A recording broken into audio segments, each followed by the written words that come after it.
নমস্কার বন্ধুরা, আশা করি তোমরা সবাই খুব ভালো আছো। আজকে আমি একটা বিশেষ অনুরোধ নিয়ে আমাদের মাননীয় মুখ্যমন্ত্রীর কাছে এসেছি। সেটা হলো, আমি একটি চ্যানেলে শুনুন মুখ্যমন্ত্রী বলে একটি অনুষ্ঠান দেখছিলাম। তাতে সবাই তাদের আবদার বলুন, আবেদন বলুন, অনুরোধ বলুন, সবাই মুখ্যমন্ত্রীর কাছে জানাচ্ছিলেন। বা বিগত সরকার যে যা ভুল ত্রুটি ছিল বা যে দোষ অপরাধ যা ছিল সেগুলো সব তারা তাদের অভিজ্ঞতা দিয়ে সবাইকে জানাচ্ছিলেন। তাদের মধ্যে একজনের মানে কি বলবো, একজনের বক্তব্য আমার ভীষণ মন ছুঁয়ে গেল বলতে মনটা ভীষণ ভারাক্রান্ত হয়ে গেল তার সেই বক্তব্য শুনে। সেটা কি? সেটা হচ্ছে কাকুরগাছির অভিজিৎ সরকারের ঘটনাটি। সেটা হচ্ছে 2021 সালের পোস্ট পোল ভায়োলেন্সে মারা গেছিলেন অভিজিৎ সরকার নামে একজন বিজেপি কর্মী। তার দাদা বিশ্বজিৎ সরকার, তিনি আমাদের নতুন সরকারের কাছে বলুন বা নতুন মুখ্যমন্ত্রীর কাছে, নবনির্বাচিত মুখ্যমন্ত্রীর কাছে, মাননীয় মুখ্যমন্ত্রীর কাছে তিনি আবেদন করছেন যে এখনও তার ভাইয়ের কোনো রকম বিচার প্রক্রিয়াই শুরু হয়নি। ইনফ্যাক্ট তারা অনেক কষ্ট করে তার ভাইয়ের দেহটা 4 মাস পরে হাতে পেয়েছেন, তাও কি হাইকোর্টের অর্ডারে। তথাপি এখনও কোনো বিচারের প্রক্রিয়া শুরু হয়নি।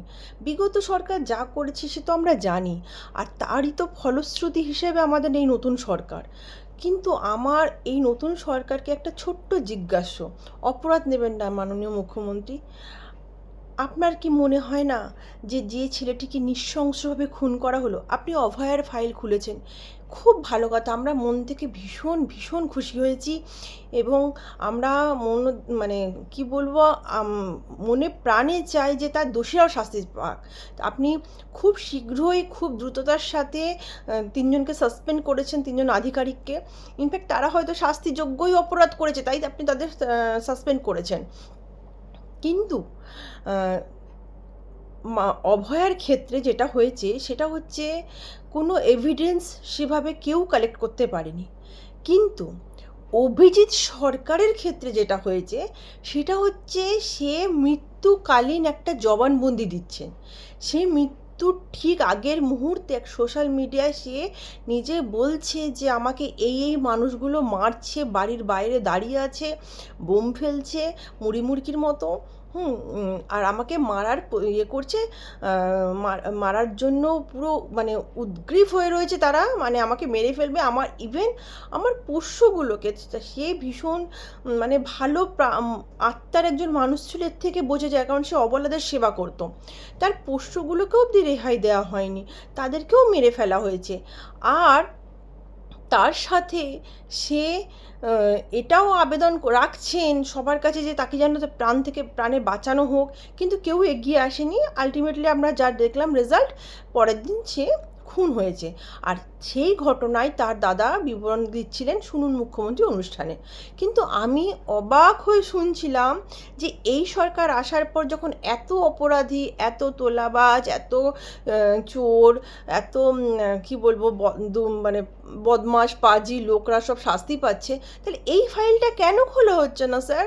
এই ফাইলটা কেন খুলে, সে তো নিজে মুখে দোষীদের নাম বলে গেছে, তাদেরকে কেন ইমিডিয়েট অ্যারেস্ট করা হচ্ছে না? আগে ইমিডিয়েট অ্যারেস্ট করা হোক, তারপর তাদের এগেনস্টে তারপর তো কেস চলবে। আমি যখন জানি অভিযুক্ত কে, অভিযুক্তকে কেন ছেড়ে রাখা হয়েছে বাইরে?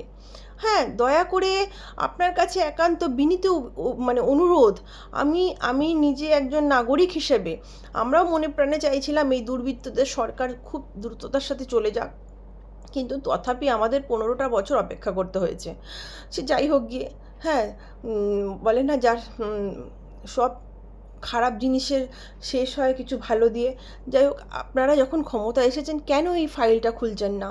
তার সেই দাদা, সেই মায়ের সেই আবেদনটুকু রাখছেন না? আমরা তো সেই ভিডিওটা দেখে এখনও কেঁপে উঠি যে মৃত্যুর আগে সেই ভদ্রলোক, সেই ছেলেটি কিভাবে নিজের প্রাণের ভিক্ষা চাইছে সোশ্যাল মিডিয়ায়, অথচ কেউ কেন আমাদের মানে সামাজিক মানবিকতা এতখানি হারিয়ে যাচ্ছে, কেউ কেন তাকে গিয়ে বাঁচালো না? আমি জানি না। আমি অনেক প্রশ্নের উত্তর আমাদের কারুর জানা নেই, কিন্তু এই প্রশ্নের উত্তরটা তো জানা আছে যে কে তাকে মেরেছে। সে তো নিজে মুখে বলে দিয়ে গেছে যে আমাকে এরা মেরেছে। তাহলে কেন তারা শাস্তি পাবে না স্যার? আপনার কাছে আমার বিনীত অনুরোধ, অভয়ার মতো এই ফাইলটা খুব ইমিডিয়েট খুলুন। আর শুধু খুলবেন না, অভয়ার তো আপনাকে অভিযুক্তকে ধরতে গেলে তার জন্য কি বলবো, প্রপার আপনার এভিডেন্সের দরকার। কিন্তু একজন মৃত্যুকালীন মানুষের জবানবন্দি, তার থেকে বড় এভিডেন্স কি আর কিছু আছে? তাহলে কেন তাদের ধরা হচ্ছে না? এবার তারা বেকসুর কি তাদের দোষ আছে কি নেই সেটা তো বিচার করবে আদালত। আপনারা অ্যাটলিস্ট আপনি শাস্তি দেওয়ার ব্যবস্থাটা তো করুন, প্রক্রিয়াটা তো শুরু করুন। এটুকুই আপনার কাছে আমার আবেদন। ভালো থাকবেন মুখ্যমন্ত্রী, আপনি যেভাবে কাজ করছেন করে যান, কিন্তু এই আবেদনগুলো দয়া করে শুনুন আমাদের।